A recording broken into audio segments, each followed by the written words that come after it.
Patrick here with Southern Fellow. I'm with Michelle Marie. She's a country music artist based here in Daytona Beach, and she just released a very cool single.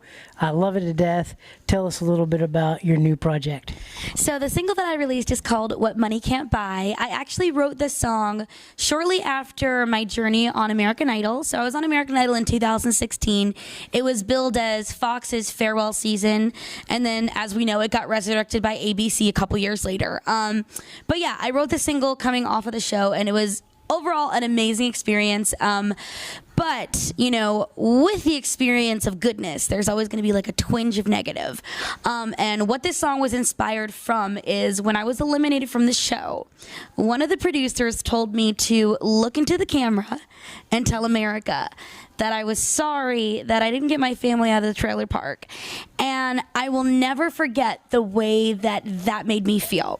So I kind of looked at the camera and I was like, I'm sorry I live in a trailer park, and I said it as a question. They couldn't really use it. And then on the airplane ride home, I was thinking to myself, I might not be the richest person in the world, but I do think that there's a lot of stuff in my life to be thankful for, and there's a lot of stuff that you just can't put a price tag on.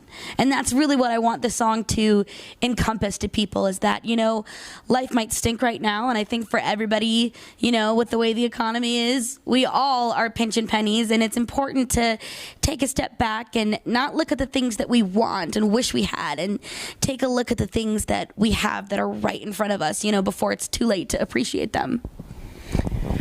Yeah, it's such a great tune. I really have enjoyed it. Even when you started teasing it, it was just like, I can't wait for this to be out. I can't wait for her to hear it. Well, thank you. I appreciate that. But working off of the spirit of your new release, what does success look like for you? Well, success comes in many different forms, and in my eyes, as long as I can kind of take one person and make them feel good, you know, listening to the song, make them feel good, I think that's successful.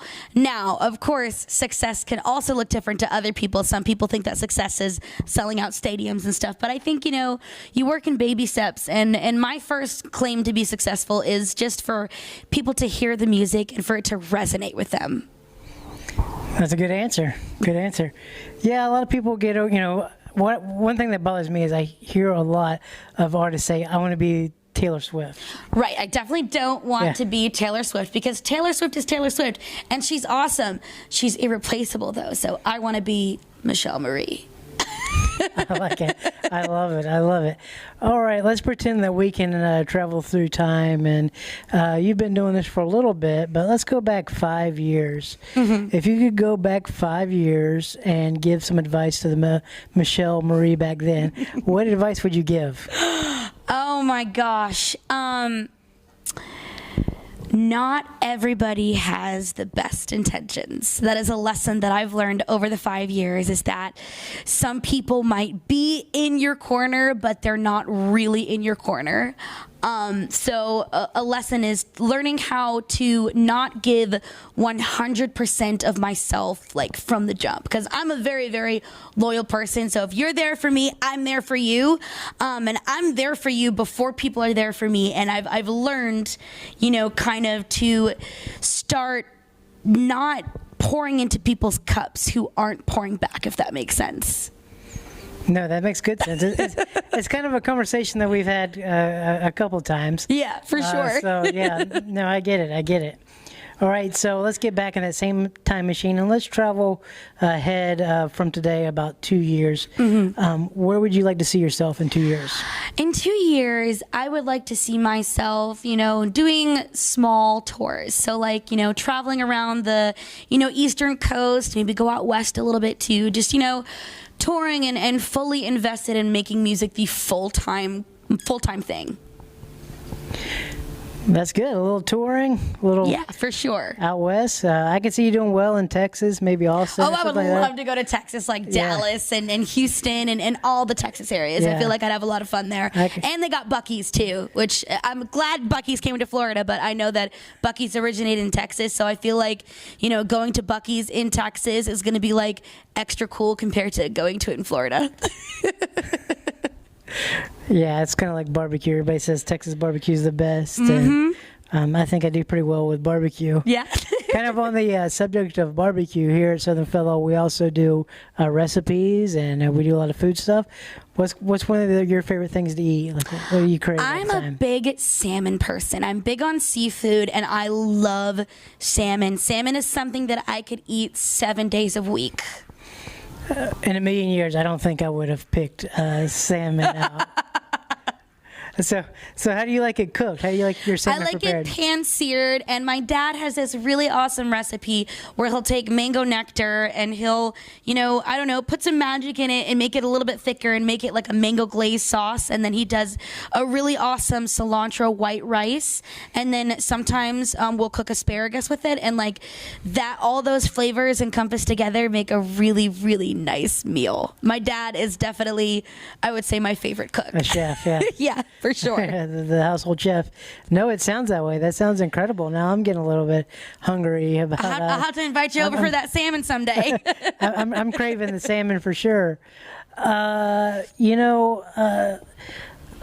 featured a lot of female artists here at Southern Fellow, and there's a lot of young beginning artists that have reached out to me and ask for advice, and I'm like, I don't think I'm the best person for that advice sometimes, but what advice would you give a young female artist that's just starting out? To the young female artists that are just starting out, continue, and don't overthink it. Don't sell yourself short. I have a huge, huge problem sometimes when I'm writing, not believing in myself and thinking that it is a cheesy idea. So I'll give you guys a little teaser. The full album is going to be called Glitter Cowgirl. And when I was writing the song Glitter Cowgirl, I thought to myself, this is the cheesiest, phoniest, dumbest song I've ever written in my entire life. And then I started showing it to people, and it very quickly became a fan favorite. So even if you think it's not good, just keep on going and keep on pushing through, and don't be afraid to knock on some doors. Some doors might close, some doors might not even open, but the most important thing is to keep on knocking.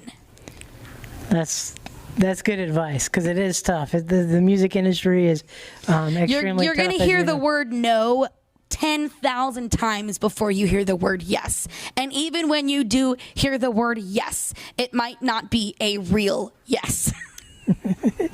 Yeah, it's that complicated, but hopefully you get involved with the right people and that don't lead you astray, because there's a lot of people in the music business, and about 10% of them are really good. Mm-hmm, for sure. I've found some gems in this industry, absolutely. Yes, yeah. So so I would say never give up saying no. Like Absolutely. you said before, don't take every yes. Yes, don't take every yes. That's very important. You got to vet your yeses for sure, because people will also, and this is advice to my girls, people are going to promise you the moon and the stars just to get you in their corner. And they don't really have the moon and the stars. They're just kind of sweet talking. Yeah. Yeah, there's a lot that goes around. So next question. How would you describe your songwriting process? My songwriting process usually kind of starts out as I very much write my choruses and my hooks first. Most of the time, the tune will come to me first, and then I will think what words would match this tune, and then from there, I build the chorus, and then I build the verses, and then after that, I go through the painful process of trying to figure out what key I've written the song in. Yeah. I can't tell you how many times I have gone up and down the neck of my guitar with my capo on a G, all the way up and down, trying to figure out what keys I've written my song in, because most of my songwriting starts with just the words and the tune, and then I add the instrumentation to it. Well, you're still way ahead of me. Most of the songwriting I've done, I've been in some co-writes and all that fun stuff, and did some songwriting workshop with Rick Barker. He's cool. Yeah, he was kind of part of my season of American Idol. He ended up managing the winner, Trent Harmon. So yeah, Rick is a good dude. I didn't pick up anything from my weekend with Rick Barker, but a lot of other songwriters did. But Nice. I think I added like the and is to a few songs. I think that was my. I get like less than 1% of a song if it gets cut. I think like that. Well, every contribution is a contribution, no matter how little or how small. Yeah, but no, it's good. But songwriting is tough. Songwriting is not easy. I think even it's vulnerable. That's the biggest thing. Yeah. Is like you're putting your diary out for the world to hear, and they're either gonna love it, but I mean there'll be people that love it, but there are also gonna be some people that hate it. And another thing I can say to anybody starting out is take the criticism with a grain of salt. Listen to it, but don't internalize it. Don't pull yourself down that rabbit hole of only listening to the negative comments. You know, read some of the positive comments too, and kind of take it all in, and remember that critics is just opinions at the end of the day. What matters is if you're happy with your product. Yeah, there's a lot of opinions out there. You know, it's funny. I have a lot of friends that ask me what song they should release, and I always like the songs that don't necessarily make it to radio. That, you know, just the underdog songs. Underdog songs. So when people ask me for a song recommendation, like what they should release, normally it's the song that they're like, okay, we can put that one to the back and work on these other songs. That's funny. That's good. That's good. But I say that jokingly, but but in a lot of cases it is true. I'm excited. I know you're going to be opening up for Becca Bowen Yes, here I'm on the 23rd. so excited for that opportunity. I'm looking forward to it. For her single release. It's going to be a great event. If you're in the area, Daytona Beach, we're going to be doing it at the Banks and Blues here. And y'all should check out the teasers because the song is called Heartbreaking Business, and it sounds fire. Like it could be a girl anthem, I think. Yeah, I think it is going to be some sort of female anthem for sure. So you're doing that, but what are some other artists that you would love to open up for? Oh my goodness, I would love to open up for Carrie Underwood. She That's a big is one. a big, oh my gosh, you know, Idol Sisters, hello. I love Kelsey Ballerini. I sang a lot of Kelsey Ballerini when I was on American Idol. I'd love to open up for her. And then if I were ever able to open up for some male artists, I would say Luke Bryan and Morgan Wallen. Who are those guys? I don't think I've ever heard of those guys before. You know, yeah, they're very. You probably haven't heard of them. Did they even play them on radio? I've been a fan of them since the start. For real though, for Luke Bryan, I literally was a fan of him when he was coming up. He performed at our county fair, and I looked at my mom and I was like, he's gonna be big someday. And then 2 years later, he came out with Country Girl, Shake It For Me, and he was like huge, and I've been following him ever since. He's, you know, just, I love Luke. When I was little, I used to joke that Luke Bryan was my country husband during my shows, so yeah. Soft spot for Luke, always. I don't even know how to follow up with that. So, kind of the last question I want to ask you, and I'm already forgetting it right now because I'm just so dealing with the Luke Bryan thing. But anyhow, we work a lot with independent artists, and you know, people might go to your show. People go to a lot of other independent artists they may or may not know. You know, attend their events, follow them on Instagram. You know, all that good stuff. What do you think a fan or a future fan can do for you that would be most beneficial? The most beneficial thing you can do is repost my things on social media. Social media is where it's at.